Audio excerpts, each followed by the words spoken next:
নমস্কার বন্ধুরা, মিঠু মণিকথার আরেকটি ভিডিওতে আপনাদের সবাইকে স্বাগত। আজকের এই ভিডিওর বিষয় হলো 2025 সালে কৃষ্ণ জন্মাষ্টমী। কৃষ্ণ জন্মাষ্টমী, যাকে গোকুল অষ্টমীও বলা হয়, এটি একটি হিন্দু উৎসব যা প্রতি বছর পালিত হয়। এটি ভগবান শ্রীকৃষ্ণের জন্মের উদযাপন। হিন্দু পঞ্জিকা অনুসারে এটি শ্রাবণ মাসের অষ্টমী তিথিতে অনুষ্ঠিত হয়।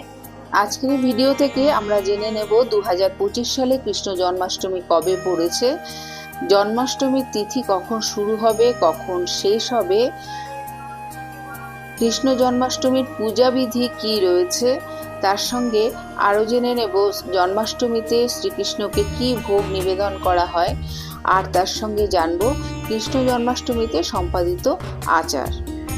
এবছর জন্মাষ্টমী পড়েছে 30শে শ্রাবণ 1432, 16ই আগস্ট 2025 শনিবার।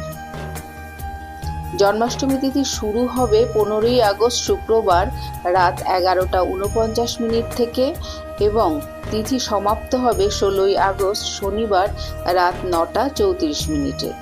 এবারে জেনে নেব কৃষ্ণ জন্মাষ্টমীর পূজাবিধি কি রয়েছে। এই উৎসবের পূজাবিধি অত্যন্ত গুরুত্বপূর্ণ, কারণ লাড্ডু গোপালের জন্মই সকল প্রস্তুতির কেন্দ্রবিন্দু।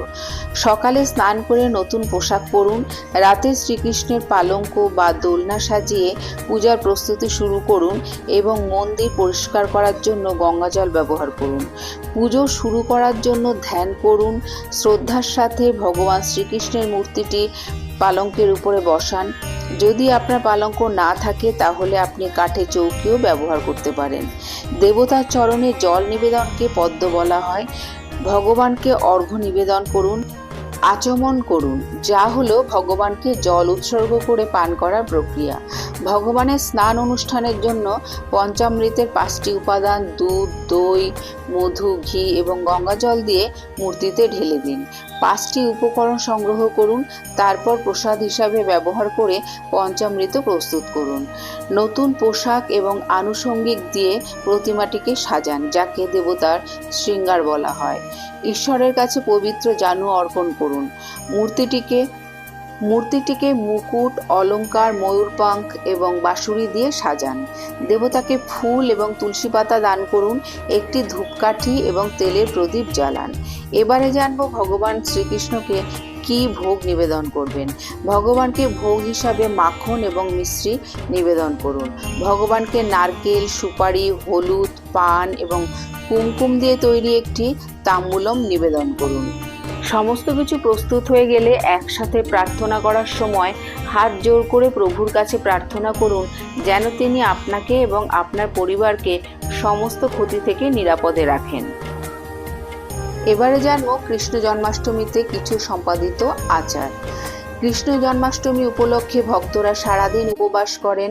পুরো দিনটি ভগবানকে স্মরণ করার জন্য উৎসর্গীকৃত এবং উপবাস মধ্যরাতে শেষ হয়, যা ভগবান শ্রীকৃষ্ণের জন্মের সময় বলে মনে করা হয়। সারাদিন ধরে ভক্তরা ভগবানের নাম জপ করেন, তাদের ভক্তি ও নিষ্ঠায় বাতাস ভরে দেন। কৃষ্ণের জীবন কাহিনী এবং তার বিভিন্ন লীলা সম্পর্কে বিস্তারিত নাটক পরিবেশিত হয়। কৃষ্ণ এবং তার গোপীদের পোশাক পরে শিশুরা রাসলীলাও পরিবেশন করেন। যেহেতু মাখন ভগবান শ্রীকৃষ্ণের অত্যন্ত প্রিয়, তাই এটি একটি অপরিহার্য সুস্বাদু খাবার। ছোট্ট গোপালকে সন্তুষ্ট করার জন্য ভক্তরা দুধ, শুকনো ফল, চিনি এবং খোয়া দিয়ে তৈরি মিষ্টি উৎসর্গ করেন। কৃষ্ণের শিক্ষা এবং জীবনের অর্থ মনে রাখার জন্য ভগবান গীতার কিছু অংশ উচ্চস্বরে আবৃত্তি করা হয়। এই ছিল আজকের এই ভিডিও। যদি ভিডিওটি ভালো লেগে থাকে তাহলে অবশ্যই একটা লাইক, কমেন্ট করবেন আর আমার চ্যানেলটিকে সাবস্ক্রাইব করে আমার পাশে থাকবেন। দেখা হচ্ছে অন্য কোনো ভিডিওতে, অন্য কোনো পর্বে। ততদিন পর্যন্ত সবাই ভালো থাকবেন, সুস্থ থাকবেন।